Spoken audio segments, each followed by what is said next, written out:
Hey, what's up, YouTube? It's your boy Tundex. I am still in my teaching clothes, just getting home from work.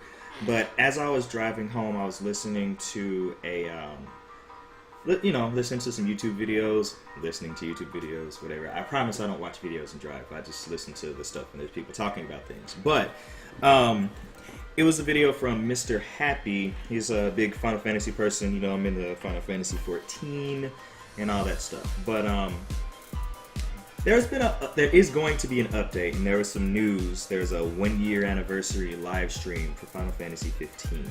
Now, if you remember, me and one of my good friends, Neo GameSpark, and another one of our friends, Ryan, we do a podcast from time to time on Neo GameSpark's channel called Hunt the Truth. So we talked about Final Fantasy 15 in length and how we were not really too enthusiastic about it, seeing as we felt that it was incomplete, and a lot of the things that were just done in the game were pretty strange, to say the least. But this is the new Square Enix, and they were going for a Final Fantasy for veterans and new for first timers and veterans, or something like that. That's what the first line it says in Turn It On.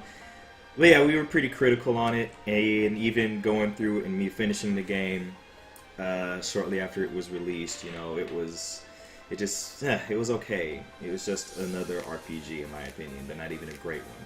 But one of the criticisms that I remember having was that there are points in the story that you points of the story where certain characters in your party leave and they're gone for extended periods, and then they come back and they've had some life-changing things happen to them. Gladio comes back with a huge scar on his face and I think his chest. Prompto is just gone for a while, and then he ends up getting captured somewhere, which still isn't talked about at all. And Ignis comes back with some severe injuries, and we don't know what happened. It's like, what happened? Why are these? I don't know. So what they did is they released all these things in DLC. And when I first started playing the game and it was an open world part, like, yo, this is pretty cool. I'm gonna go ahead and get the season pass, see what this is about. And then as I played the game, I realized they were selling me content that they just did not put in the game. So that was annoying. But in the video that I listened to on the way back home, they were talking about the update that's coming with the last episode for Ignis. It's going to have, his gameplay, and all the different characters have their different gameplay styles, which is cool. This update is going to bring something else to people who have not bought the DLC, which, that's great, free update, awesome. And it's a feature that I think should have been in the game from day one. You're going to have the ability to switch between your characters and play as all of these different characters in their specific play style from their episode. So if you want to be the jack of all trades, you got Noctis. You just zip around, do your thing. If you want to be the person who's in the back but still wreaking havoc, you got Prompto. He has a shotgun. He has a shotgun. No, he has a sniper. That's what it is. He has a rifle, a pistol, a rocket launcher, and he has some grenades. You get to do that. That's cool. Or get up close and do just a little bit of melee. If you want to be the big brute and block stuff from your teammates, you could be Gladio, get the shield out, do your time blocks and counter and everything. You got these different play styles, and however Ignis is going to play, we'll see. Now, when I got this news, I looked at it and I'm just like, you know what? Square Enix released this game as just this one little linear thing. Well, sorry. It starts as an open world thing, and then it goes into this linear box where you just go to the end. And you only play as Noctis, even though there are points when people are out of your party.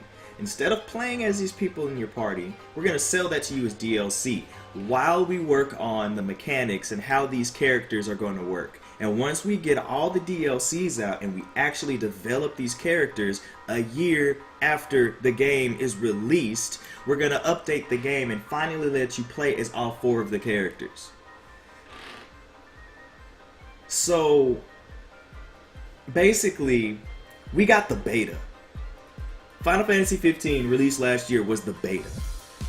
And then they're adding all this stuff. And I don't want to hear this, oh, it's just to add to the longevity of the game. They're adding content and making it more fleshed out. The story was bare bones to start with. And a lot of things that were promised weren't there.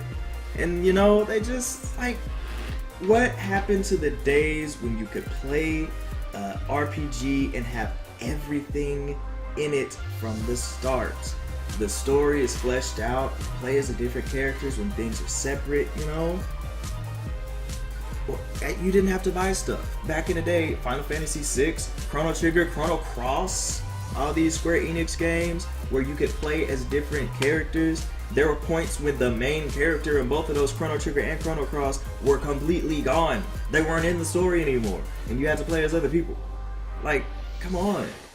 But in 2016, 2017, you have to buy DLC to do this, and I just feel like this is just, it's not just them. It's happening with a lot of other people, but I am not against DLC when you already have a finished product and then you add on. When you have a product that is just a fraction of what it should be, and then you buy the rest of it, so you got $60 and then you're paying another $20 or $30, whichever it was, and then there's talks of they might be extending and doing more content beyond that. This is a standalone RPG. This is not like Final Fantasy XIV, which, of course, I'm a hypocrite because I support Final Fantasy XIV. I play it all the time or whatever. Not so much. Final Fantasy XIV has a monthly fee, but I have bought both of the expansions. With each expansion that I've gotten, you have like 2 years of patches that add extra content that you're not paying for individually. Yes, you're paying for the subscription, but the world and the scope of things that you got is so much better than what you have in Final Fantasy 15. I don't like this business practice of buying incomplete games and then buying DLC. And the fact that 15 is an actual beta up until this point, leading up to the PC release that's going to have the full edition of everything, I feel like that is some BS.